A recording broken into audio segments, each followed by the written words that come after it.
안녕하세요. 사연 읽어주는 남녀입니다. 오늘도 와주셔서 감사드리며 그럼 오늘의 사연 바로 시작하겠습니다. 안녕하세요. 저는 60대 여성입니다. 30여 년 전 제가 애 딸린 호라비에게 시집을 간다고 했을 때 친정 부모님을 비롯해 모두가 말렸어요. 애 봐준 공은 없다며 결혼하자마자 아이 엄마로 살아가야 하는 걸 만류한 것이죠. 그때 남편은 사별한 지 1년쯤 됐었고 아이들은 고작 4살, 2살이었어요. 남편이 사별한 지 얼마 안 된 시기라 다들 좋지 않게 본 것도 사실입니다. 하지만 남편은 아이를 키울 줄 몰랐고 죽음의 의미도 모르는 아이들이 너무 가여워서 제가 밀어붙인 결혼이에요. 새엄마가 필요하다면 아이가 어릴수록 적응하는 게 편하니까요. 남편과는 어렸을 때부터 한 동네에서 자라 알고 지내던 사이로 서로 알 만큼 잘 아는 사이입니다. 아주 어렸을 때 좋아했던 적이 있는 오빠지만 그거야 멋모를 때 이야기고 그냥 어린 시절의 추억이었어요. 그러니까 남편에게 이성적 끌림을 느낀 것은 솔직히 말하면 결혼 후의 일입니다. 어떻게 결혼을 동정심으로 하느냐고 이해를 못하는 사람도 있었지만 저는 그게 어렵지 않았어요. 사별 전 남편 부부는 정말 예쁘게 잘 살던 부부였어요. 그런데 언니가 급성 백혈병으로 정말 손을 쓸 새도 없이 갔습니다. 가끔 만나 언니 동생하며 지내던 사이였는데 안방 자리를 차지하는 게 옳은 일이냐고 묻는 사람도 있었죠. 저를 이해하는 사람도 많았지만 이해하지 못하는 사람도 많았어요. 지금 제 사연을 듣는 분들도 그러실 거라 생각됩니다. 누군가는 제가 결혼 전부터 남편을 마음에 품고 있다가 전부인이 죽길 기다렸다고 생각하는 사람도 있었으니까요. 살다 보면 정말 상상도 할 수 없을 만큼 나쁜 사람들도 많더라고요. 그런 사람들의 말에 귀를 기울이기보다는 저를 필요로 하는 사람들 곁에 머물고 싶은 마음이었어요. 그때 남편은 완전히 폐인이 되어 인생을 거의 놓다시피 했고 그로 인해 첫째가 고열로 정말 큰일 날 뻔했거든요. 언니가 죽고 나서 일도 하지 않고 술만 마시던 오빠 곁에서 첫째는 열이 40도에 이르기까지 방치되어 있었어요. 그때 제가 걱정에 앞서 매일같이 찾아가지 않았더라면 아마 그때 줄초상 치렀을지도 모를 일입니다. 더군다나 애들이 눈에 밟혀 먼저 간 언니 생각하면 도저히 애들을 놓고 있을 수도 없었고요. 오며 가며 그냥 애들만 봐주면 되는 거 아니냐, 너무 오지랖 아니냐고 하는 사람도 있었지만요. 남편과 아이들에게 당연한 사람이 되어 곁에 머물고 싶었다고 하면 답이 되려나요? 그렇게 1년을 저는 부부가 아닌 아이들의 엄마로 살았고 남편이 저를 여자로 봐주지 않는다고 해도 괜찮았습니다. 그런 욕심으로 차지한 자리도 아니니까요. 하지만 서서히 남편도 제게 의지하기 시작했고 엉망이 되었던 그들의 삶이 천천히 제자리로 돌아오면서 달라졌어요. 아이들에게 저는 당연히 엄마가 되었고 자라면서 솔직하게 이야기해주기도 했어요. 집에는 아직도 아이들이 언니와 함께 찍은 사진을 넣은 액자도 있고요. 애들이 너무 어릴 때라 사실 말하지 않아도 됐었지만 저는 아이들이 친모를 기억해줬으면 하는 마음이었습니다. 제가 친엄마가 아니라는 것을 안다고 해서 우리 사이가 달라지는 것도 없었으니까요. 둘째가 초등학생이 되었을 때 갑자기 제가 임신을 했고 고민이 많았지만 남편이 낳자고 해서 낳았습니다. 그렇게 우리는 평범한 가족이 되어 30년을 살았어요. 누가 뭐래도 가족이고 누가 뭐래도 저는 아이들의 엄마입니다. 그리고 하늘의 맹세컨대 언니의 자식들과 제 자식을 차별해 키운 적도 없어요. 오히려 너무 오빠만 좋아한다며 두 자식들로부터 항의 아닌 항의도 받았죠. 그렇게 아이들이 장성하고 첫째와 둘째까지 결혼을 시켰어요. 아이들이 결혼하고 나니 이제 제가 할 일이 끝난 기분이더라고요. 막내가 숙제처럼 남아있긴 했지만 여생은 남편과 오순도순 온전히 부부로서만 살아보고 싶다 그런 소망이 있었죠. 그런데 아들의 결혼이 제 지옥의 시작이 될 줄 누가 알았겠습니까? 며느리에게 첩소리를 듣고 살 줄 누가 알았겠냐고요. 제가 친모가 아니라는 사실을 밝힌 것은 첫째 아들이 초등학교 6학년이 되었을 때였어요. 어른들이 아무리 그 사실을 숨기고 때를 보고 있었다고 하더라도 아이들도 눈치가 빠네요. 어렴풋이 알고 있었다고 하더라고요. 우리가 좀 더 주의를 기울이지 못한 탓이겠죠. 그때는 언니와 함께 찍은 가족 사진을 옷장 서랍에 다 숨겨두었을 때인데 큰아들이 우연히 그걸 봤나 보더라고요.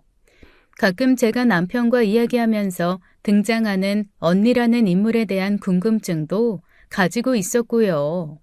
그래서 솔직하게 말해주었어요. 혜찬아, 혜솔아. 엄마는 혜찬이랑 혜솔이를 낳지는 않았어. 혜찬이랑 혜솔이를 낳아주신 엄마가 많이 아파서 먼저 하늘나라에 가게 됐거든. 그래서 엄마가 혜찬이, 혜솔이를 키운 거야. 아이들은 제 말을 듣고 제대로 이해한 건지 아닌지 모를 표정으로 고개를 끄덕이더라고요. 불필요한 오해 없이 제 진심을 이해하고 받아들여 주길 간절히 바라면서 시간을 들여 차근차근 설명해 주었습니다. 영영 숨길 수 있었던 사실을 솔직하게 말하는 이유에 대해서도 충분히 이야기했죠. 다행히 영특한 아이들이라 제가 하려는 말이 무슨 말인지 금방 이해해 주었습니다. 그 뒤로 그런 이야기를 아이들과 직접적으로 해본 적은 없어요. 그래도 1년에 한 번 있는 언니 제사에 좀 더 다른 마음가짐으로 참석하곤 했죠. 그렇게 결혼을 앞둔 어느 날 큰아들이 우리 부부를 보고 할 말이 있다고 부르더라고요. 앉혀놓고 그래요. 오후에 친엄마인 엄마의 납골당에 다녀왔다고요. 어떻게 말하기도 전에 그런 생각을 했나 싶어 기특하더라고요. 잘했다. 엄마가 아주 기뻐하셨을 거야. 엄마에 대한 기억이 있는 건 아니지만 아마 엄마는 제가 결혼하는 것에 대한 기쁨보다는 지금 엄마에 대한 감사함이 클 거예요. 응? 저를 이렇게 건강하고 잘 자랄 수 있도록 애써주셨으니까요. 하늘에 계신 엄마도 다 보고 계셨겠지만 저는 누구보다도 잘 알고 있어요.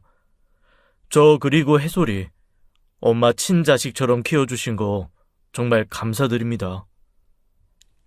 어휴, 얘도 참 새삼스럽게 무슨 그런 말을. 한 번도 제대로 인사드린 적 없잖아요. 결혼할 때가 되니 철이 들었나 봐요. 생각해보니 저라면 엄마 같은 선택 못했을 것 같아요. 이제야 엄마가 한 선택이 아무나 할 수 있는 게 아니라는 거 알았어요. 어휴, 주책이야. 눈물이 다 나네. 고맙다. 혜찬이 네가 그렇게 말해줘서 너무 고마워. 제가 남편의 아이들을 키우면서 가장 많이 들었던 말이 있습니다. 남의 애 봐준 공은 없다는 거예요. 아이들에게 인정받고 싶다거나 그걸로 공치사할 생각도 없었습니다. 원망을 사지 않는 것만으로도 충분했어요. 애들이 절더러 제발 엄마가 되어달라고 빈 것도 아니고 심지어 남편에게도 그런 부탁을 받아본 적도 없고요. 그저 제가 좋아한 일이고 무언가를 바라고 한 일도 아닙니다. 근데요, 막상 큰아들에게 그런 말을 들으니 어쩌면 제가 그 말을 기다렸던 것도 같았습니다. 그동안 아이들을 키운다고 알게 모르게 했던 소가리에 대한 보상도 되었고 아들에게 너무 고맙더라고요. 아들은 이제야 철이 들었나 보다 했지만 원래도 그랬습니다. 특별히 속 썩이는 일 없이 공부도 잘하고 고등학교 때까지도 축구부 주장을 할 만큼 운동도 잘했고요. 남들에게 자랑이 되는 자식이라면 단연 아들이 제 어깨를 세워주었었죠. 그렇게 잘 자라준 것만으로도 고마운데 이렇게 마음을 표현하니 더 바랄 것이 없었습니다. 앞으로 그저 새롭게 가정을 꾸린 만큼 잘 살길 바랄 뿐이었죠. 그게 너무 큰 바람이었을까요? 아들이 신혼집에 입주하기까지 시간이 떠서 당분간은 합가하게 되었어요. 며느리는 아들의 회사 동료의 소개로 만난 2살 어린애였습니다. 수수하고 참한 타입이더군요. 사돈이 다른 지역에서 금은방을 하시는데 며느리도 사는 지역에다가 작은 금은방을 차렸어요. 며느리 말로는 주얼리 샵이라고 하더라고요. 며느리가 보석 디자인을 해서 요즘 젊은 애들이 좋아하는 주얼리를 팔고 있어요. 규모가 크지는 않은데 온라인 주문을 받기도 하면서 생각보다 꽤 잘 되는 모양이고요. 기반이 잘 잡힌 둘이 만나 앞으로 돈 모으고 잘 살겠다 했지 무슨 문제가 있을 거라곤 생각지 못했습니다. 잠깐이라지만 시댁에 들어와 살다 보면 며느리가 불편해할 것 같아 그것만 걱정이었죠. 어느 날 함께 드라마를 보고 있는데 그러더라고요. 어머, 이래서 괜히 첩소리 듣는 게 아니에요. 그쵸, 어머니? 응? 저기 저 사람이요. 다 속내가 있으면서 무슨 대단한 사회운동가나 되는 것처럼 남의 자식 키운 거요. 결국 재산 한몫 챙기고 싶었으면서 사람이 어쩜 그래요? 그러게. 실제로 저런 사람이 있나? 저런 맘으로 살면 천벌받을 텐데 말이야. 없긴요. 의외로 주변에 많아요. 그러니? 그때까지만 해도 그게 저를 염두한 말이라고는 상상도 하지 못했습니다. 며느리 눈에 제가 대단한 사회운동가처럼 남의 자식 키우고 남편의 재산이나 노리는 그런 사람처럼 보일 줄 몰랐죠. 제가 친모가 아니라는 사실은 아들이 말한 것이었어요. 아들은 자기가 친자식도 아닌데 고생해서 이렇게 키워주셨다 그랬겠죠. 근데 어머님, 아버님이랑 거의 30년을 사셨다고 했는데 그럼 혜찬 씨 낳아주신 분 돌아가시고 정말 얼마 안 있다 재혼하신 거네요? 뭐 그렇지. 애들이 어려서 빨리 엄마 자리 채울 생각에 급하게 했다. 그런데 또 이렇게 오래 살 줄은 어떻게 알았겠니? 그러게요. 어머님도 적당히 키워놨으면 아버님은 집 명의라도 바꿔주시지 서운했겠어요. 뭐? 그러게 말이다. 집 명의가 뭐냐. 아주 그 양반한테는 두고두고 죽기 전까지 받아먹어야지. 그래도 아버님이 능력 있고 재산이 있어서 얼마나 다행이에요. 원래 알던 사이셨다면서요? 너희 시아버지랑은 같은 동네에서 자랐지. 사회에 나가서도 인연이 닿아서 결혼하고도 한참을 왕래하고 그랬다. 아, 뭐야. 되게 영화 같은 스토리다.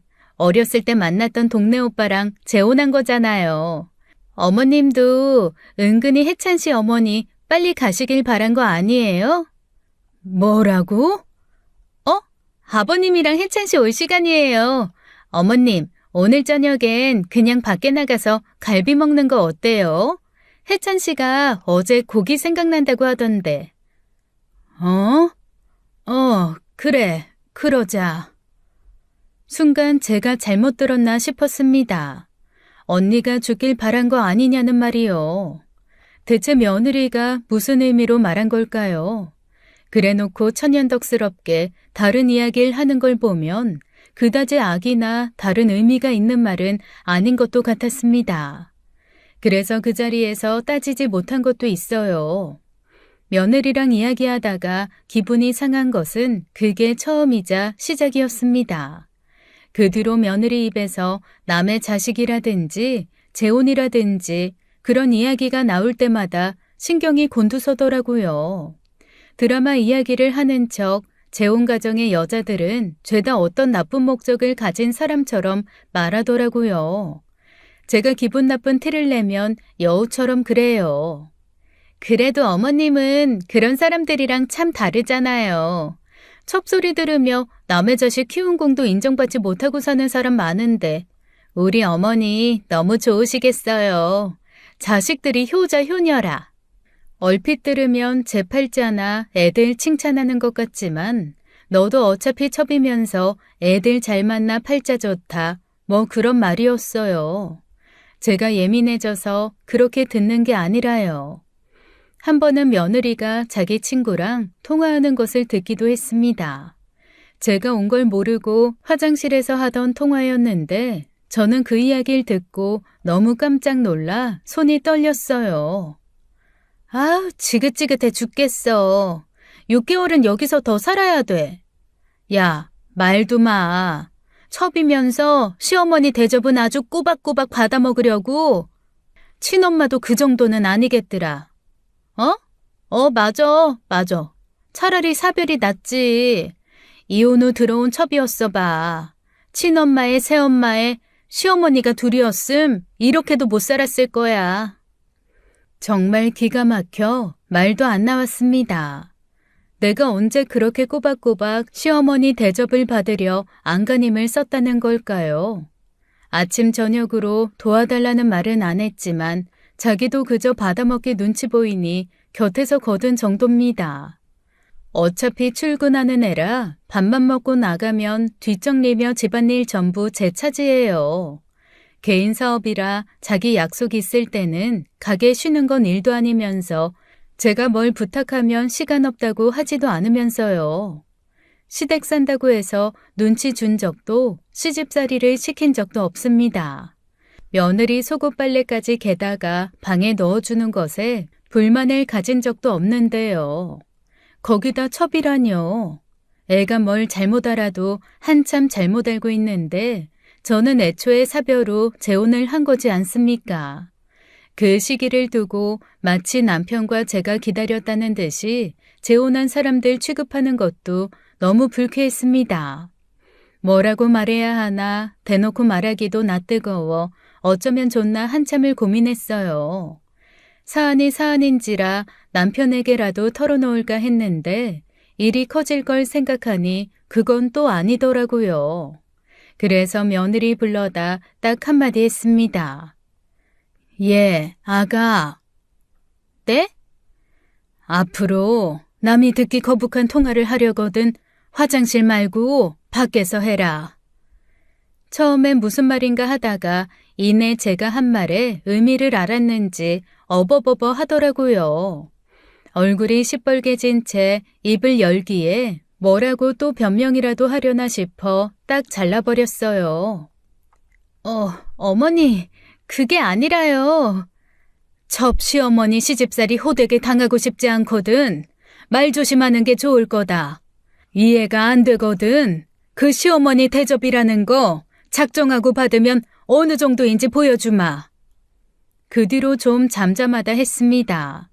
제가 이제 눈치가 빤하게 구니 조심은 좀 하는 것 같더라고요. 하지만 며느리 속내를 알았으니 곱게 보일 리는 없었죠. 저도 딱 며느리가 하는 만큼만 했습니다. 뒷말 나오는 것도 싫어서 설거지 한 번도 애한테 시켜본 적이 없어요. 계속 혼자 마음에 담아두기엔 너무 황당하고 기가 막혀서 가까운 친구에게만 넌지시 이야기를 했었습니다. 어머머, 애가 진짜 못됐네. 어떻게 그런 말을 해? 내가 정말 기가 막히고 황당해서 할 말이 없더라니까. 그래서 어쨌는데? 불러다 첩시어머니 시집살이 당하고 싶지 않으면 말 조심해라. 그렇게 경고했지. 그래, 잘했어. 그런 거 그냥 넘어가면 아주 사람을 더 우습게 본다니까. 그래서 그대로 두고 보려고? 일단은 두고 보는 거지. 저것이 내 앞에서만 저러는 게 불려오짓거리 하는 것 같은데 나중에 그런 적 없다 발뺌해버리면 나만 우스워지니 일단 증거를 모아봐야지. 그래, 뭐 동영상이나 녹음 그런 거 많이 하잖아. 봐봐, 내가 알려줄게. 이거 누르면 바로 핸드폰으로도 바로 녹음돼. 녹음까지 하면서 가족끼리 얼굴 붉힐 일을 만들고 싶진 않았지만 걱정이 되더라고요. 진짜 도무지 참을 수 없는 지경에 이르렀을 때 증거도 없이 말했다가 제 꼴만 우스워질 테니까요. 가족들을 못 믿는 건 아니지만 며느리가 하는 거 보면 설마가 사람 잡을 수도 있겠다 싶었습니다. 남편은 며느리 잘 들였다, 애교 있고 싹싹한 게 딸들보다 낫다고 참 좋아했어요. 아들도 자기만큼 잘 벌어오는 능력 있는 아내에 사돈댁도 아들을 참 좋아해서 결혼 잘했다 하고요. 같은 여자라 그런지 그래도 딸이라고 제 마음을 알아주는지 딸들만 한 번씩 올케 언니가 좀 부담스럽다 하더라고요. 새언니 좀 오버액션이 과해. 그치? 언니도 그렇게 생각해? 나도 그래. 그리고 기분 탓인지 모르겠는데. 왜? 해솔 언니랑 나 차별하는 것 같아, 새언니가. 어? 그게 무슨 말이야, 혜영아? 아니, 그냥 기분이 그래. 전에도 그 빵집 사거리에 있는 디저트 가게 케이크 좋아한다고 말한 건 난데 해솔이 언니만 불러다가 사줬잖아. 아, 그거? 그때 너 학원 때문에 시간 안 된다고 했다며. 뭐? 아니야, 난 연락도 못 받았어. 언니가 새언니랑 거기서 케이크 먹고 왔대서 알았는데. 그리고 그것뿐만이 아니라 해솔이 언니 엄마 납골당 갈 때도 나보고 왜 같이 가냐고 하더라. 네 새언니가 너한테 그런 소리를 했다고? 대박, 그건 좀 이상한데? 그래서 난 원래 같이 간다고 했더니 그러냐고 하고 말더라고. 그냥 은근히 기분 나빴어. 아, 그러고 보니 나한테도 좀 이상한 소리 하긴 했다. 뭐라고? 엄마가 은근슬쩍 혜영이랑 차별하지 않았냐고. 아무래도 나는 엄마 친딸이 아니고 혜영이는 친딸이니까 팔은 안으로 굽는다고. 싸울 때 혜영이 편들어서 서운한 적도 많았겠다고 그러기에 아니라고 했지. 참, 별소리를 다 듣겠다. 신경 쓰지 마. 그런 편견 가진 사람 한두 번 본 것도 아니고. 진짜 몰라도 한참 모르네. 이 집에서 찬밥은 난데. 우리 막내가 찬밥이면 이 언니가 뜨끈한 콩나물국 돼서 같이 있어줄게. 딸들이 서로 사이가 좋아 얼마나 다행인지요. 며느리가 둘 사이를 회방 놓을 생각으로 그런 소리를 했을 때 사이가 좋지 않은 자매였으면 분명 틀어졌을 겁니다. 나중에 문제가 생기면 딸들도 데려다 왜 그런 말을 했냐 물을 생각이었어요. 그 뒤로 며느리는 아슬아슬 외줄타기를 하듯 선을 넘을 듯 말 듯한 태도로 저를 대했죠. 그리고 곧 분가했어요. 얼마나 다행인지요. 더 같이 살았다간 저도 못 참겠다 싶었으니까요. 분가시키면서 앞으로 시댁이라고 해서 본가라고 해서 뭘 더 하려고 하지도 말고 그저 알아서 잘 살라고 했습니다. 가능하면 찾아오지 말아라 그런 말이었죠. 근데 대체 무슨 생각인지 그렇게 집을 찾아와요. 혹시 아들이 시켰나 싶어서 아들한테 따로 불러 이야기도 했죠. 혜찬아, 결혼하고 집에 그렇게 자주 오는 거 아니다. 며느리가 시어머니 얼굴 자주 봐서 좋을 일이 뭐가 있어. 아니, 나는 뭐 그런 소리 안 하는데. 가고 싶으면 나 혼자 오죠. 뭐 가끔은 같이 올 수도 있다지만 재원이한테 같이 가자고 한 적은 별로 없어요. 그러니까 며느리는 아들이 시킨 것도 눈치를 준 것도 아닌데 반기는 사람 없는 시댁에 그렇게 오는 겁니다. 뭐 자기 시아버지가 항상 예뻐하니 그래서 온 걸 수도 있지만요. 그러면 시아버지나 있을 때 오지 항상 저 혼자 있을 때 연락도 없이 찾아오곤 했어요. 어느 날은요. 제가 더위를 먹었는지 어쨌는지 빈혈기가 있어 누워 있었어요. 그렇게 심하지도 않고 어차피 할 일도 없으니 저녁 먹기 전까지 좀 쉬어야겠다 한 거죠. 그때 또 찾아와선 사람 염장 지르는 것도 아니고 아들 친엄마에 대해 꼬치꼬치 묻는 거예요. 머리 아프니 다음에 와라 하고 내보냈죠. 그렇게 까무룩 잠이 들었는데 저녁 때가 넘었는데도 남편이 감감무소식인 거예요. 딸들은 친구 만나 저녁 먹고 온다고 메시지라도 남겨놨는데 남편은 연락도 없고요. 대체 무슨 일인가 싶어 남편에게 전화하니 밥 먹고 이제 들어가는 길이라고요. 몇 분 뒤에 애들이랑 남편이 고기 냄새 폴폴 풍기고 들어왔어요. 밥은 먹었어. 그러게 같이 가서 먹지. 애도 아니고 먹을 거 가지고 투정을 부려. 무슨 말이야? 내가 오랜만에 고기 좀 먹고 싶다고 해서 애들 불러다 고기 먹을까 했더니 해솔이 혜영이는 친구 만난 데서 애찬이네 전화했더니 마침 우리 집에 있다길래 당신 데려오라고 했지. 근데 당신이 그랬다며. 맨날 먹는 고기 뭐가 좋다고 밖에서까지 먹냐고. 가기 싫다고 머리 아프니 집에 있겠다고. 내가? 한숨 푹 잔 얼굴이네. 자고 일어나니 좀 고기가 아쉬워. 남편은 속도 모르고 껄껄 웃는데 기가 막혀서 말도 안 나왔습니다. 고기요? 한우요? 며느리는 대뜸 목적도 없이 찾아와서 귀찮은 질문만 하다가 나갔어요.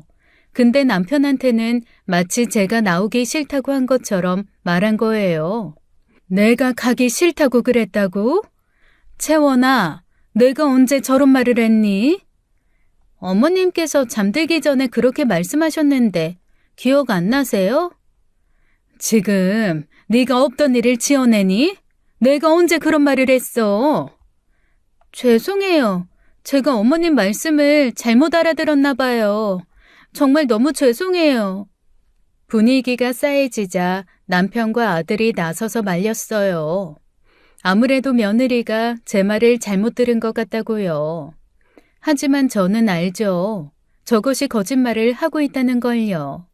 언제 한번 제대로 날 잡아보자 벼르게 되었어요.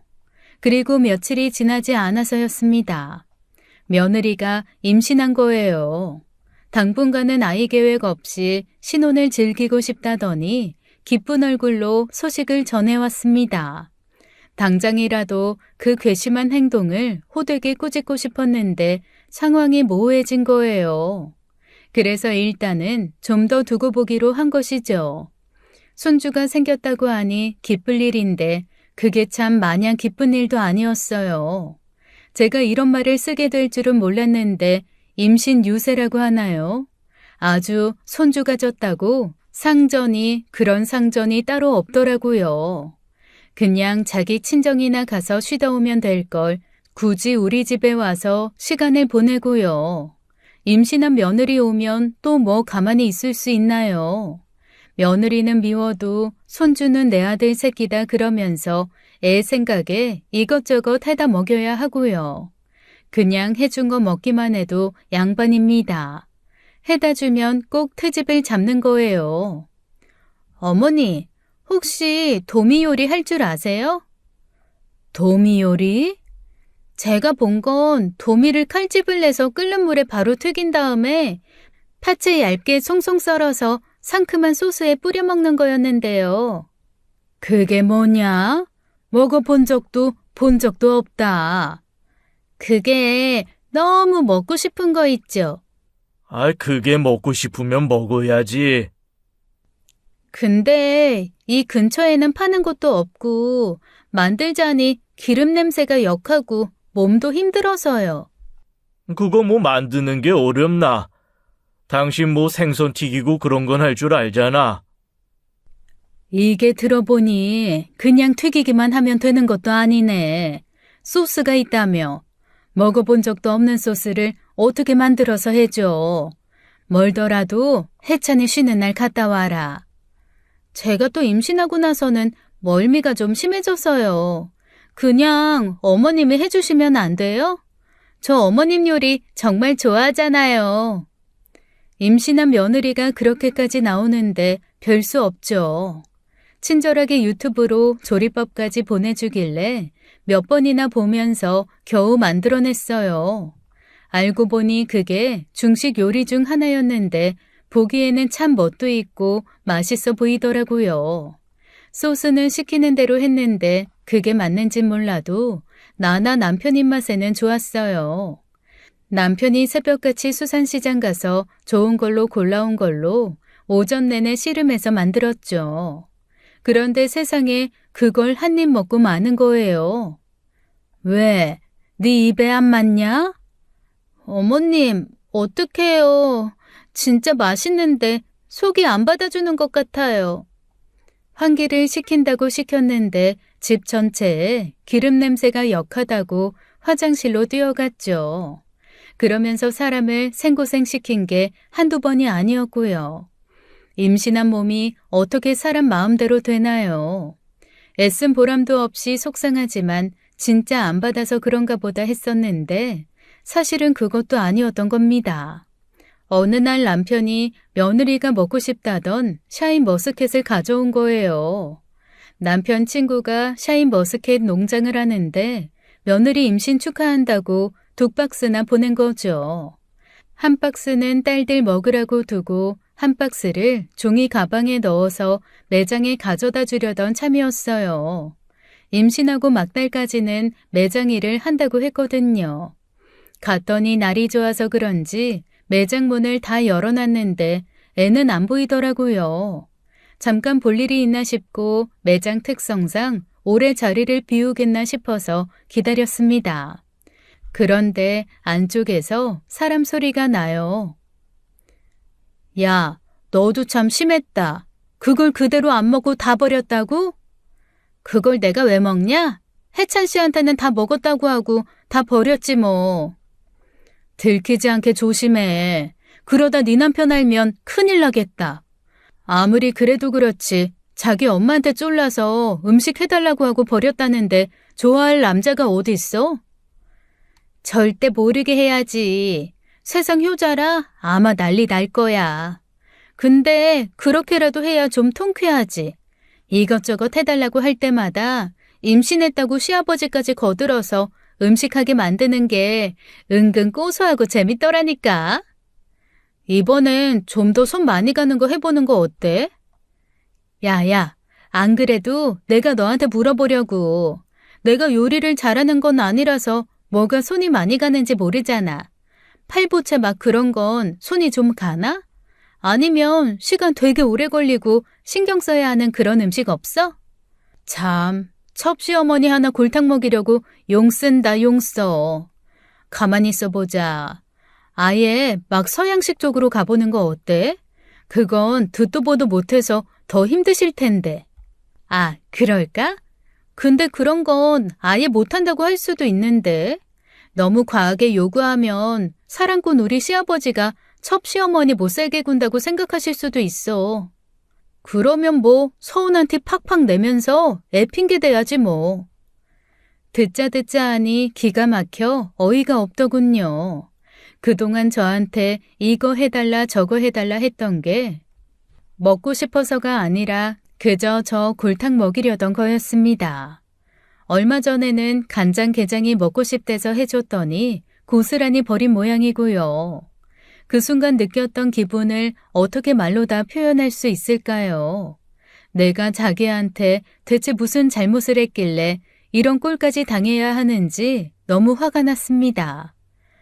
너 지금 그게 무슨 말이냐? 아, 깜짝이야. 어머님, 언제 오셨어요? 지금 네가 나 골탕 먹이려고 일부러 이 음식 저 음식 해달라고 한 거였니? 네? 그게 무슨 말씀이세요? 무슨 말이긴? 네가 지금 네 친구랑 그러지 않았어? 제가요? 은지야, 내가 그런 말을 했어? 아, 그런 말은 안 했는데요. 어머님이 뭔가 오해를. 내가 분명 다 들었는데 오해는 무슨.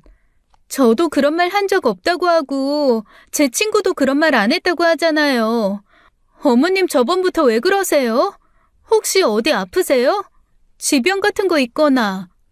내가 지금 미쳤다는 말이 하고 싶은 거니?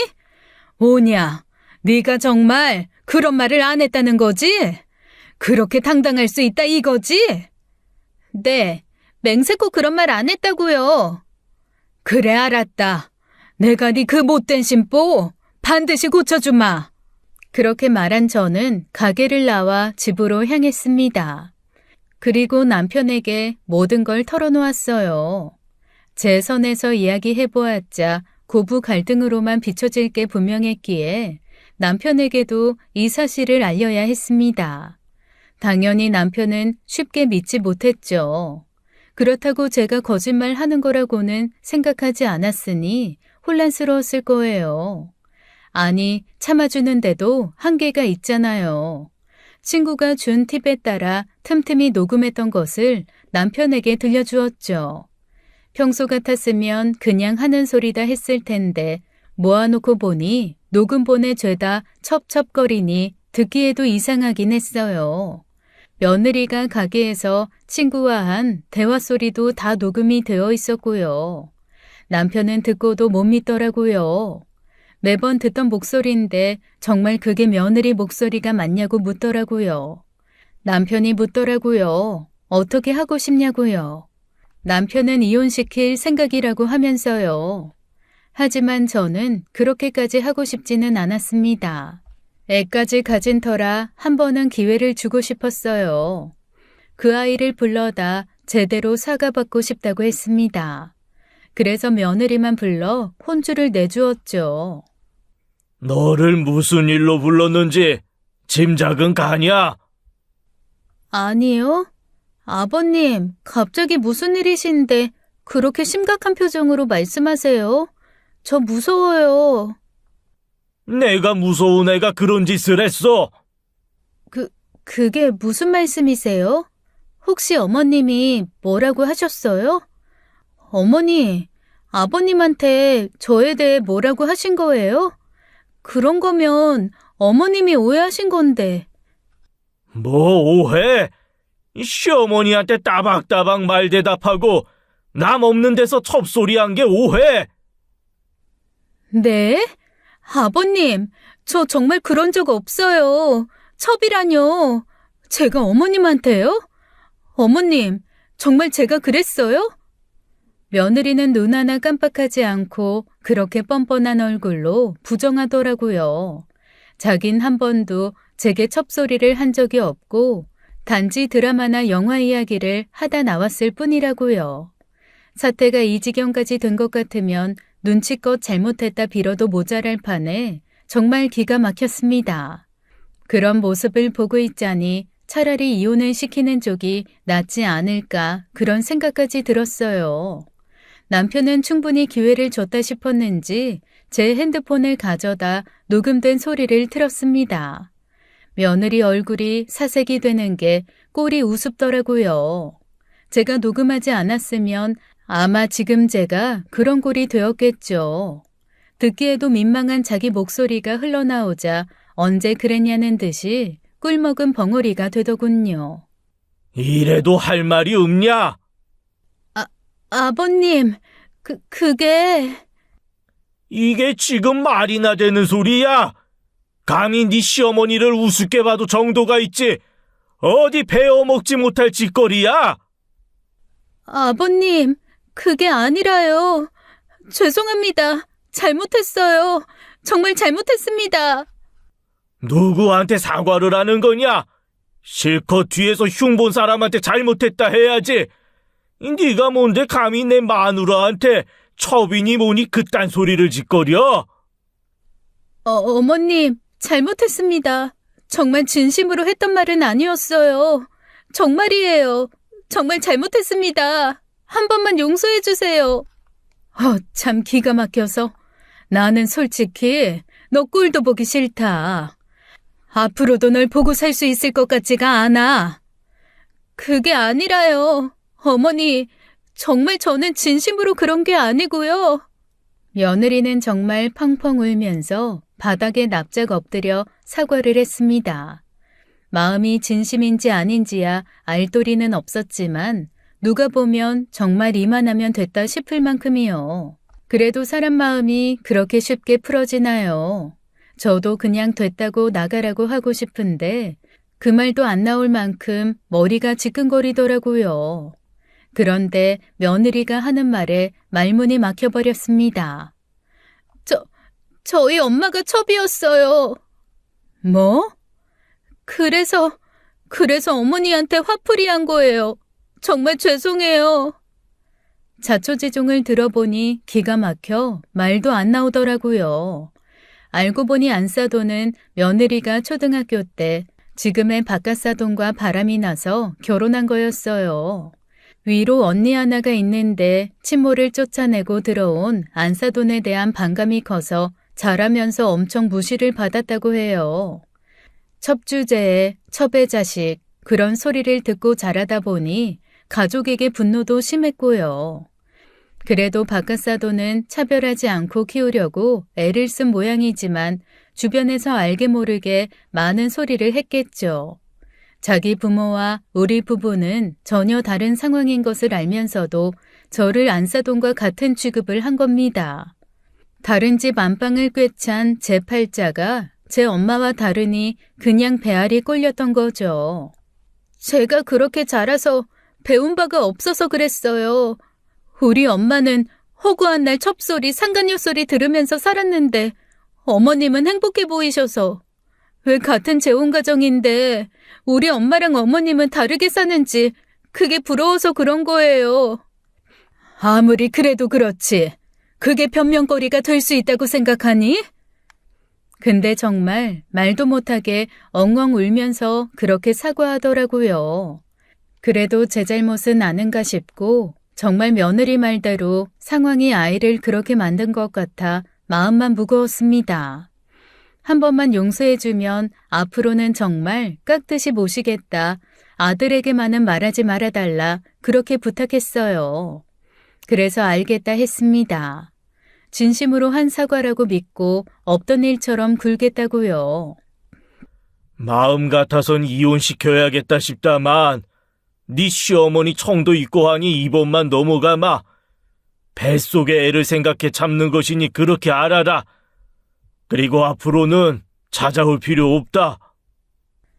죄송합니다. 정말 죄송합니다. 앞으로 우리한테 잘할 생각하지 말고 그냥 혜찬이랑 둘이 잘 살아라. 애 태어나면 그때나 보자. 그때 저희 부부는 그게 과연 옳은 선택인가에 대한 논의를 해야 했을지도 모릅니다. 끔찍한 악몽에서 벗어나고 싶은 마음에 치워버리듯 며느리를 보내고 잊어버리려고 했죠. 어떤 것이 아들을 위해 더 좋은 선택인지 고민을 했다면 결과가 조금 달라졌으려나요? 그렇게 한동안 남보다 조금 나은 사이로 살았습니다. 며느리는 가끔 아들과 함께 찾아왔지만 전처럼 따로 오는 일은 없었어요. 안 보고 사니 좀 살 것 같고요. 저도 모르게 며느리 방문이 어지간히 불편했나 봅니다. 연락도 없이 그렇게 불쑥불쑥 찾아오니 전에는 언제 며느리가 오려나 저도 모르게 그런 불안이 있었어요. 그런데 어느새 며느리가 없는 시간을 보내면서 생활 속에 스며있던 저의 불안이 사라지고 하루가 그저 편했죠. 가끔 남편이 아들에게 말을 했었어야 하는 거 아닌가 그런 고민이 든다고 할 때는 있었어요. 저도 마음이 편치는 않았지만 당사자인 제가 사과를 받았고 며느리도 약속을 했으니 이만 묻자고 했죠. 아들이 뭔가 이상하다고 생각했는지 전화해서 물은 적이 있어요. 안사람이 한동안 자주 찾아가나 했더니 요즘엔 안 가냐고요. 그래서 저는 대수롭지 않게 너무 자주 와도 귀찮으니 오지 말라고 했다고 하고 말았어요. 점점 몸도 무거워지는데 그렇게 자주 돌아다니는 거 안 좋다고 하면서요. 그 말에 아들이 장난스레 그러더군요. 재원이가 엄마 아빠 보고 싶어 간 건데 너무하셨네. 하긴 좀 자주 가는 것 같긴 하더라. 그래도 가끔 보고 싶다고 찾아가면 내쫓지 말아요. 보고 싶다고 찾아오는 며느리면 두 팔 벌려 환영하지 왜 내쫓겠습니까? 며느리가 개과천선을 해서 저를 찾아온데도 그게 진짜 보고 싶어 오는 건지 아닌지는 여러 날 두고 봐야죠. 그렇게 문제가 해결되었다고 생각했는데 예기치 못한 곳에서 다시 터지고 말았습니다. 아들이 알게 된 거예요. 갑자기 집에 찾아와서는 다짜고짜 그러더라고요. 엄마, 그게 사실이에요? 채원이가 엄마한테 첩이냐고 했다는 거 진짜예요? 어? 아이, 그게 무슨 말이냐? 똑바로 말해주세요. 해솔이가 그러는데 2달 전에 그 일로 그 사람 불러다 혼냈다면서요. 어? 아니, 했잖아. 그건 이미 지난 일. 아이, 엄마! 왜 그래? 우리끼리 다 해결한 문제다. 너가 다시 그렇게 들쑤셔서 문제 만들 일이 아니야. 이게 저랑 상관없는 일이라고요? 이미 엄마랑 아빠가 그 사람한테 사과받았으니 끝난 일이라는 거예요? 이게 어떻게 저랑 상관없는 일이에요? 제 아내가 한 말인데 다른 사람도 아니고 엄마한테 그런 거잖아요.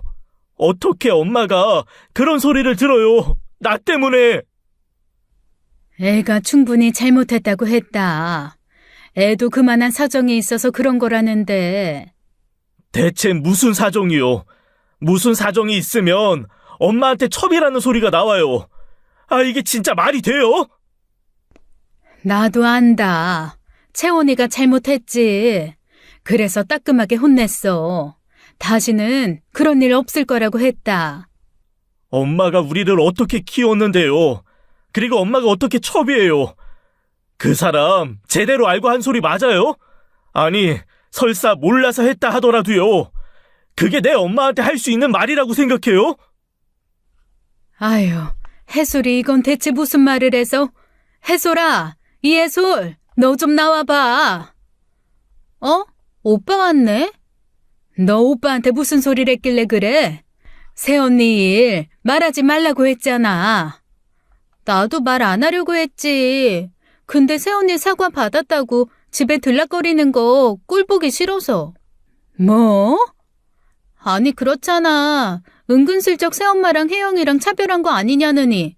나한테도 혹시 가스라이팅 당하진 않았냐고 했었는데 자기가 우리한테 한 말도 있었으면서 우리한테는 사과도 안 하고. 으이구 으이구 그렇다고 그걸 말해? 아, 왜 때려? 그게 아니라 실은 어쩌다 보니까 그렇게 된 거란 말이야. 야, 이해솔, 다시 말해봐. 뭐라고 했다고? 혜영이는 친딸이니까 은근슬쩍 차별에 키우지 않았냐고. 실은 차별 받았는데 가스라이팅 당해서 차별받은 줄도 모르는 거 아니냐고. 아이, 진짜. 했잖아. 너 속상한 마음 다 안다. 그래서 말하기 힘들었어. 그렇게 일 키울 문제도 아니고 이 일로 너네 잘못되는 거 나는 싫다. 응? 뱃속에 애도 생각해야지. 아니요. 엄마, 이건 진짜 아닌 것 같아요. 큰아들은 그 길로 나갔습니다. 문제가 터져도 아주 크게 터졌다 싶어 절로 발을 동동 구르게 되더라고요. 며느리가 아이를 가진 후 알게 모르게 울적해하는 것 같아 큰아들이 둘째에게 전화했답니다. 용돈 줄 테니 새언니랑 영화도 보고 쇼핑도 하러 가라면서요. 둘째도 셋째도 새언니 생겼다고 생각하며 친해지면 좋겠는데 왜 그렇게 거리를 두냐고 좀 나무라듯이 했나 보더라고요. 그 말을 듣고 둘째가 빈정이 상해서 그만 말실수를 해버린 거예요. 나는 그렇다 치고 혜영이는 첩딸이라서 별로 좋아하지도 않을 건데 뭐. 결국 불같이 화를 내는 오빠한테 모든 사실을 실토하고 말았고요.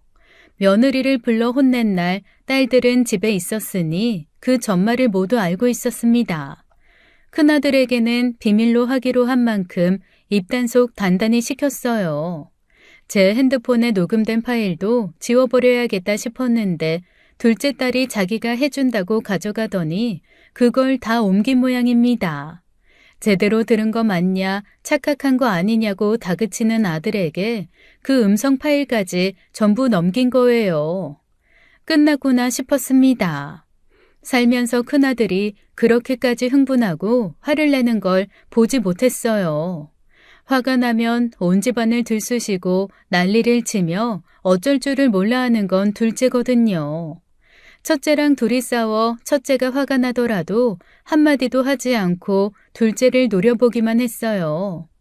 그게 그 아이가 할 수 있는 진짜 화가 났다는 표현이었거든요.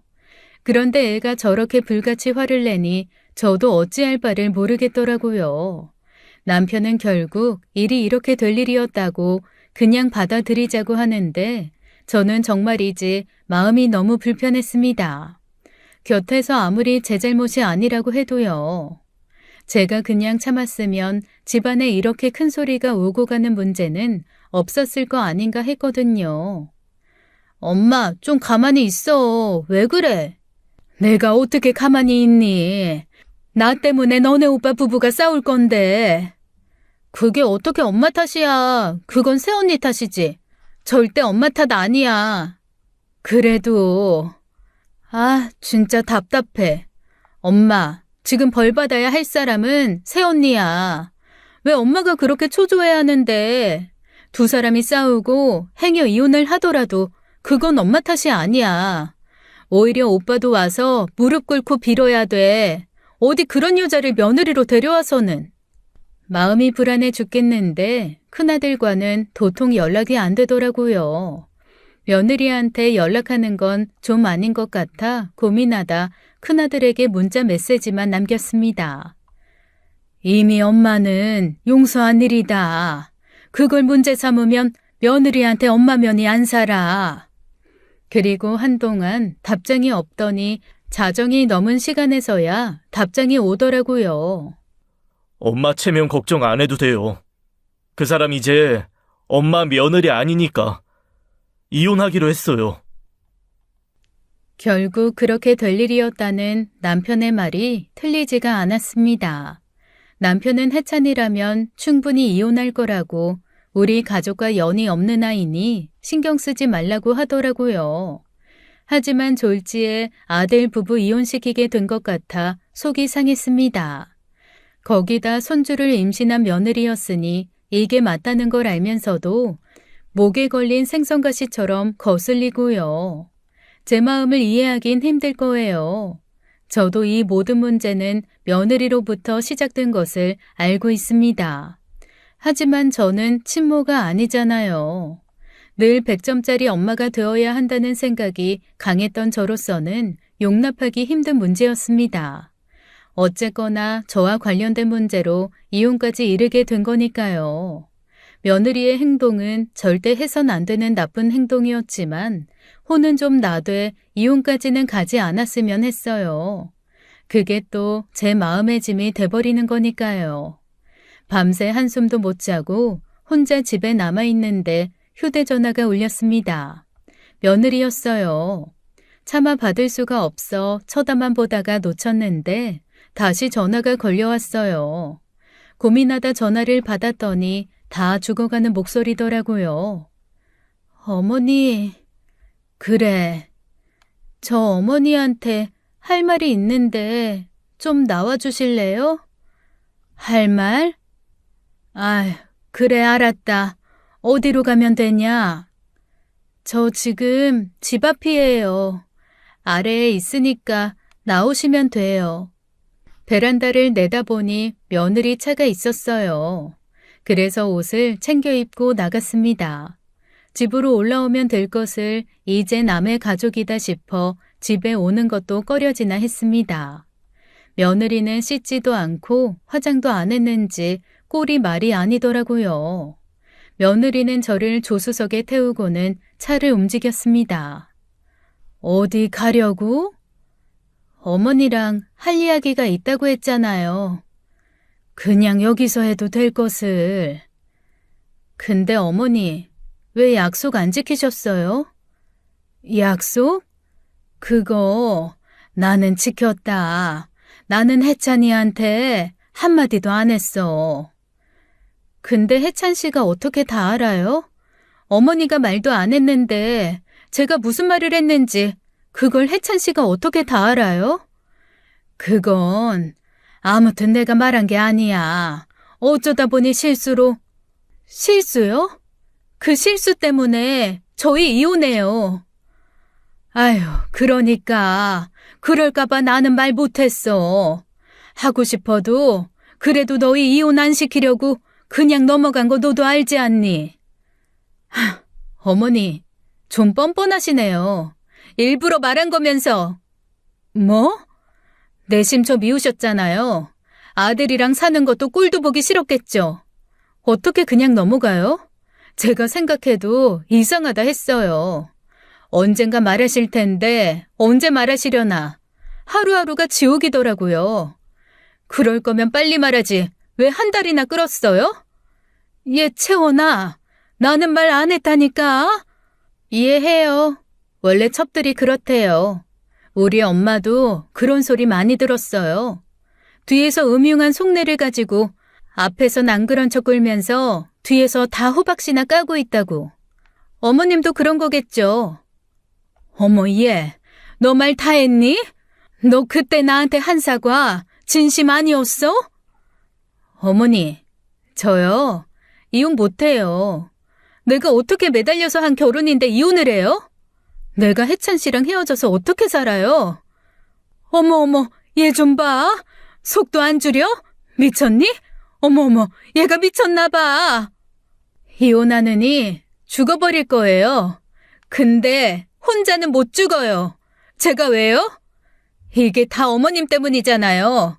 어머님 때문에 이혼하는 거라고요. 채원아, 그만 알았으니까 그만해. 이러다 사고 나. 어머, 어떡하면 좋아. 신호를 무시하고 달리던 며느리 차가 횡단보도를 지나게 되었어요. 사람을 발견한 며느리가 급하게 핸들을 틀었고요. 그 다음은 기억나지 않습니다. 정신을 차려보니 병원이었고 온몸이 후드려 맞은 듯이 아파서 꼼짝도 할 수가 없었으니까요. 겨우 정신을 차렸을 때 누군가 제 손을 잡고 있었고 아마 그건 딸들이었던 것 같습니다. 딸들의 목소리가 어렴풋이 들렸는데 어떤 말이었는지 기억은 안 나요. 그리고 다시 정신을 잃었고 다시 정신을 차린 것은 사고로부터 무려 3일이 지난 뒤였죠. 엄마 정신이 들어? 나 알아보겠어? 해솔아. 엄마, 나는 알아봐? 내가 누군지 알아? 응, 혜영이. 됐어. 엄마 이제 살았어. 이제 정신이 좀 들어. 괜찮아. 응, 괜찮아. 어떻게 된 거야? 채원이 차 타고 가다가 사고가 났어. 그건 기억해. 아, 여보, 당신 정말 괜찮은 거 맞아? 정신을 잃은 사이 까맣게 잊고 있었던 일들이 다시 떠올랐습니다. 3일이 지났다고 하는데 운전석에 앉은 며느리가 미친 듯이 소리를 지르며 차를 몰던 그 순간이 떠올랐죠. 저도 모르게 눈을 질끈 감았습니다. 그 아이는 저와 함께 죽을 작정이었던 거예요. 며느리가 몰았던 차는 가드레일을 뚫고 임대를 내어 놓은 상가 건물로 돌진했다고 합니다. 천만다행으로 빈 건물이었고 지나가는 사람이 없어 다친 건 저와 며느리뿐이었죠. 에어백이 다 터졌는데 저는 옆 창문에 머리를 박았는지 피를 많이 흘렸다고 해요. 다행인 건 뇌에 큰 문제가 없었고 쇄골이 골절된 것에 그쳤습니다. 문제는 며느리였어요. 당연히 뱃속에서 아이는 사산되었습니다. 게다가 충격 때문인지 척추를 크게 다쳤는데 수술 후에도 허리 밑으로는 움직이지 못하게 된 겁니다. 며느리는 수술이 가능한 더 큰 병원으로 옮겨져서 만나진 못했어요. 아들 말로는 앞으로도 2다리로 걷는 일이 쉽진 않을 거라고 하더라고요. 그리고 제 앞에서 수척해진 얼굴을 들지도 못하고 그저 죄송하다고만 했습니다. 아들이 죄송할 일은 아니었지만 아들 마음을 모르는 바가 아니라 그저 어깨만 두드려주고 말았어요. 저는 그야말로 죽다 살아났습니다. 에어백이 터지지 않았으면 아마 죽었을 거라고 해요. 아들 성격에 괜한 죄책감만 가질까 싶어 조마조마한 마음에 이야기했어요. 채원이 일, 너 때문 아니야. 내가 이렇게 누워있는 것도 너 때문 아니야. 너가 사고 내라고 시켰어? 그런 거 아니잖아. 네가 네 탓을 하면 나도 내 탓을 해야 한다. 그러니 아들은 손에 얼굴을 파묻고 울더군요. 그 모습을 보는데 가슴이 참 미어지게 아파요. 둘도 없이 사랑했던 자기 아내가 자기 부모한테 말도 못할 짓을 했다는데 속이 오죽하겠습니까? 그 다음 날에는 사부인이 찾아왔더라고요. 남편이 사건이 정리되는 대로 며느리를 상대로 살인미수와 존속상해죄를 들어 고소하겠다고 했거든요. 이미 사건 현장에서 확보한 블랙박스로 증거도 확보가 된 것이고요. 내가 정말 할 말이 없습니다, 사돈. 저도 할 말 없습니다. 채원이 애도 잃고 평생 걷지도 못한다고 합니다. 이만하면 천벌 받을 만큼 받지 않았겠습니까? 그거야 법이 판단할 일이지 제가 판단할 일은 아닙니다.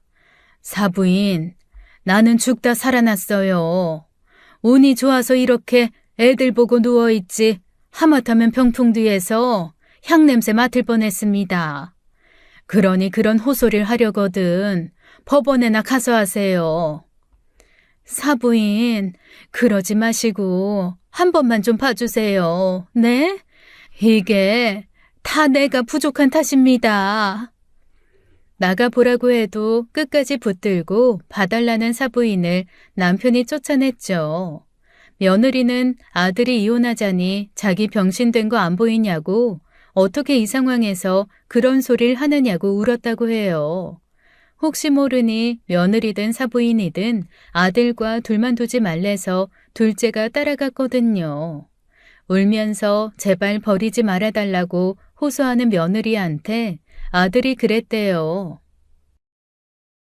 운 좋게 살아남아 벌 받는 걸 다행으로 알아. 적어도 너는 살아남아 후회하고 잘못을 뉘우칠 수 있는 기회를 얻은 거니까. 너 때문에 우리 애는 태어나 보지도 못하고 죽었어. 평생 속죄하는 마음으로 살아도 부족해. 평생 자기 오빠 화내는 거 많이 봤지만 그렇게 차가운 목소리와 표정은 본 적 없다고 놀랐다고 해요. 아들은 제 앞에서 그렇게 울고 난 뒤에 결심이라도 한 듯 이혼 소송과 재소송을 맡아서 처리했습니다. 마치 그게 저와 먼저 보낸 아이에 대한 참회라도 되는 것처럼 말이에요. 사부인은 그게 천벌이라고 했지만 그럼 죄 없는 제 아들이 받은 건 뭘까요? 그 아이 하나로 상처받은 사람이 한둘이 아닌데요. 며느리는 7년형을 받았는데 법정에서도 울부짖으며 그럴 수 없다고 왜 자기가 감옥에 가야 하냐는 소리를 했다고 해요. 그러면서 사부인한테 이게 다 엄마 탓이라고 첩으로 산 엄마가 자기 인생을 망쳤다고 해서 난리가 났었죠. 며느리가 그때 그랬어요. 제 엄마와 비슷한 처지 같은데 제가 자기 엄마처럼 살지 않아 화가 나고 부러워서 그랬다고요. 들을 수 있는 말은 다 들은 것 같은데 저는 여전히 그게 이해가 되지 않습니다. 차라리 그냥 내가 남편의 계모라서 싫었다고 하면 이해라도 해보려고 했을 거예요. 대체 제가 왜 그렇게 싫고 뭐가 그렇게 못마땅했을까요?